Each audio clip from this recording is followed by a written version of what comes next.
নমস্কার বন্ধুরা, আমার রান্নাঘরে আপনাদের সবাইকে স্বাগত। আজকে আমি নিয়ে এসেছি টক দইয়ের রেসিপি। এই তীব্র গরম থেকে কিছুটা হলেও এই খাবারটা আপনাদের স্বস্তি দেবে। ঘরে পাতা এই টক দইটা খেতেও ভীষণ সুস্বাদু হয়। কোনো রকম টক দই ছাড়াই এই টক দইটা আজকে আমি বানিয়ে দেখাবো। মাত্র 10 মিনিটে দই বীজ তৈরি করে এই টক দইটা বানিয়েছি। আমি কেটে দেখিয়ে দিচ্ছি, দেখুন কতটা ঘন টক দই জমেছে। আমি স্টিল ও কাচের দু ধরনের পাত্রেই দইটা বসিয়ে দেখিয়েছি। দু ধরনের পাত্রেই এটা সুন্দরভাবে বসেছে। রেসিপিটি যদি ভালো লাগে তাহলে আমার চ্যানেলটি প্লিজ সাবস্ক্রাইব করবেন, লাইক করবেন, শেয়ার করবেন। প্রথমে দই বীজ বানানোর জন্য আমি একটা বাটিতে 4 টেবিল চামচ গুঁড়ো দুধ নিয়ে নেব।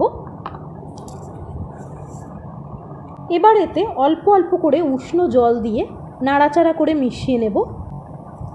খেয়াল রাখবেন এই গুঁড়ো দুধের মিক্সচারটা যেন মাঝারি ঘনত্বের হয়।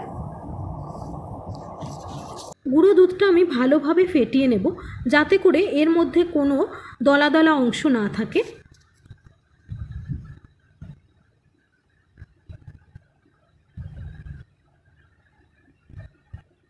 এবার এতে দিয়ে দেব 2 টেবিল চামচ ভিনিগার।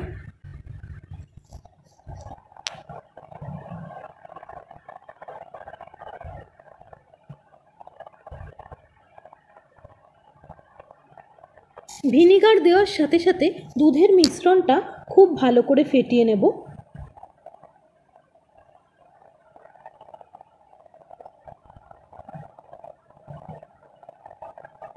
দেখুন বন্ধুরা, আমি কত সুন্দরভাবে চামচ দিয়ে এটা ফেটিয়ে নিয়েছি। আপনারাও ঠিক একইভাবে গুঁড়ো দুধের মিশ্রণটা ফেটিয়ে নেবেন, তাহলে আপনাদের পাতা টক দইটাও খুব ভালোভাবে জমবে। আমার টক দইয়ের বীজটা রেডি হয়ে গেছে।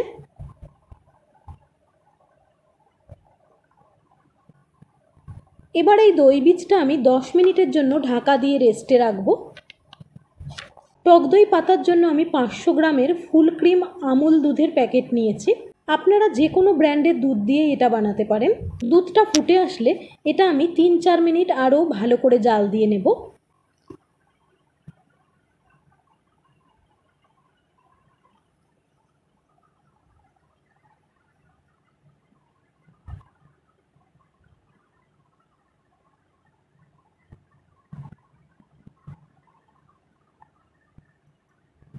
দুধটা ভালো করে জাল হয়ে গেছে। এবার আমি গ্যাসটা বন্ধ করে দেব এবং দুধটা নাড়াচাড়া করে কিছুটা ঠান্ডা করে নেব।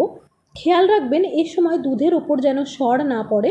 10 মিনিট পর দেখুন দই বীজটাও সেট হয়ে গেছে।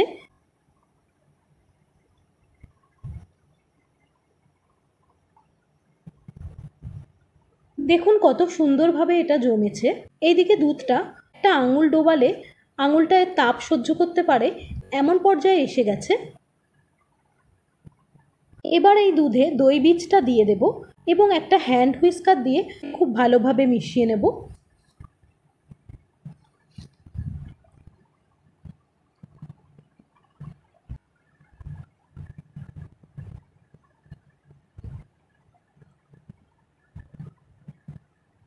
দই পাতার জন্য আমি একটা স্টিলের টিফিন বক্স ও একটি কাচের বাটি নিয়েছি। এবার দুধের মিশ্রণটা 2 পাত্রে ঢেলে নেব।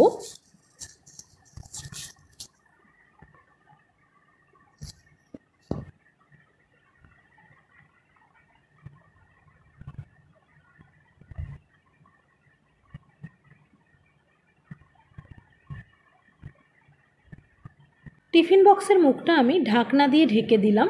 কাচের বাটিটার ওপর একটা প্লাস্টিক দিয়ে ঢেকে এটা একটা রাবার ব্যান্ড দিয়ে আটকিয়ে নিলাম।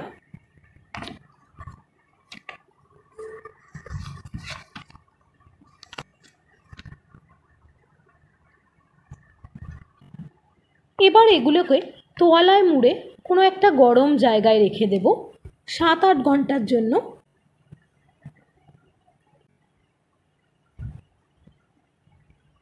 8 ঘন্টা পর বাটিগুলো আমি 1 ঘন্টার জন্য ফ্রিজে রেখেছিলাম।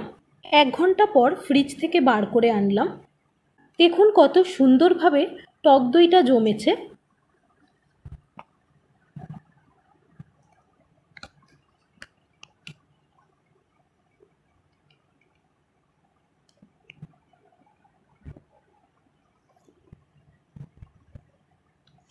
কাচের বাটির দইটাও দেখুন কত সুন্দরভাবে জমেছে।